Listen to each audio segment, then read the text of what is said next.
Kita semua hidup dengan aturan yang sama. Sehari itu 24 jam. Tapi pernah kepikiran nggak sih kenapa harus 24 jam? Jawabannya, ternyata jauh lebih seru dan aneh dari yang kita bayangkan dan tersembunyi jauh di masa lalu.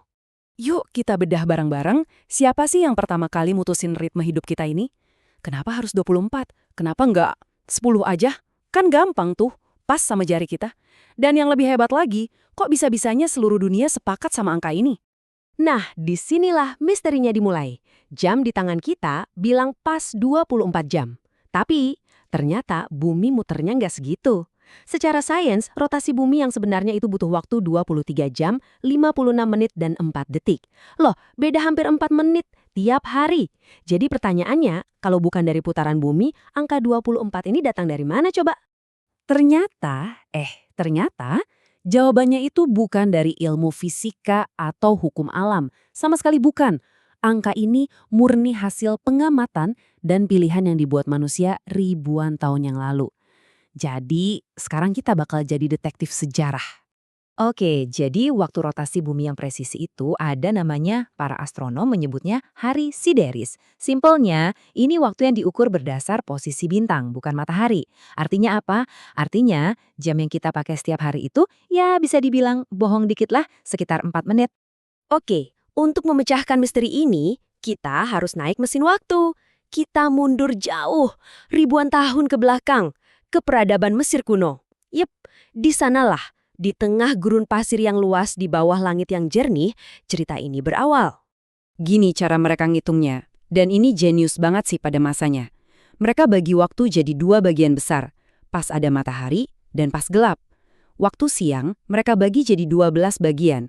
Cuma dengan ngeliatin posisi matahari. Terus pas malam mereka ngelacak 12 bintang tertentu yang muncul gantian. Jadi simpel kan?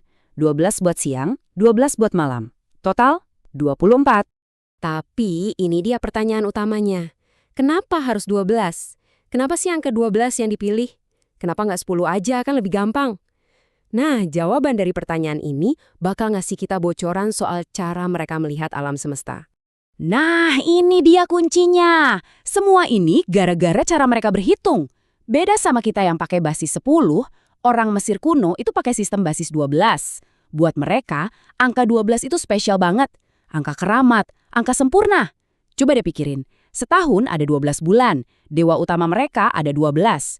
Jadi, masuk akal banget kan kalau mereka membagi hari dan malam juga jadi 12 bagian? Ini semua warisan dari kepercayaan dan budaya mereka. Dan ide brilian ini nggak mandek di Mesir aja loh. Yuk kita telusuri perjalanannya, gimana caranya ide dari gurun pasir ini bisa menaklukkan dunia dan jadi standar yang kita semua pakai sekarang. Jadi begini alurnya, dari Mesir, ide ini diimpor sama orang Yunani kuno. Mereka keren, mereka tambahin sentuhan geometri dan astronomi. Lanjut, Kekaisaran Romawi yang super besar itu menyebarkannya ke seluruh Eropa pakai jam matahari dan jam air. Nah, puncaknya itu di abad pertengahan. Ditemukannya jam mekanik, boom, langsung membakukan sistem 24 jam ini selamanya. Ini benar-benar game changer. Tiba-tiba, waktu itu bukan lagi cuma sesuatu yang kita lihat di langit. Dengan jam mekanik yang bunyi ting-tong, di menara kota, waktu jadi bisa kita dengar, bisa kita ukur, dan yang paling penting, bisa kita atur dengan tepat. Tapi manusia kan nggak pernah puas ya. Pencarian akan presisi terus berlanjut. Sekarang di era modern, kita udah nggak lagi ngeliatin bintang. Kita ngeliat sesuatu yang jauh lebih kecil. Masuk ke dunia kuantum buat nemuin definisi waktu yang paling akurat. Coba lihat angka ini. 9 miliar lebih. Ini bukan angka acak ya. Ini adalah detak jantung waktu modern. Ini jumlah getaran sebuah atom, namanya cesium-133, dalam 1 detik saja. Kebayang nggak sih lompatan presisinya? Luar biasa. Jadi, ya itulah definisi 1 detik zaman sekarang. Udah bukan lagi soal sepersekian dari pergerakan matahari. Sekarang, 1 detik itu konstanta fisika. Sesuatu yang pasti dan akurat banget. Kerennya, waktu kita sekarang itu diatur oleh denyut terkecil di alam semesta. Nah, disinilah dunia kuno dan dunia modern akhirnya nyambung. Satu hari itu secara resmi adalah tepat 86.400 detik. Jadi konsep 24 jam yang lahir dari orang-orang yang ngeliatin bintang di Mesir, sekarang dasarnya adalah getaran atom yang super duper akurat. Keren kan jembatannya?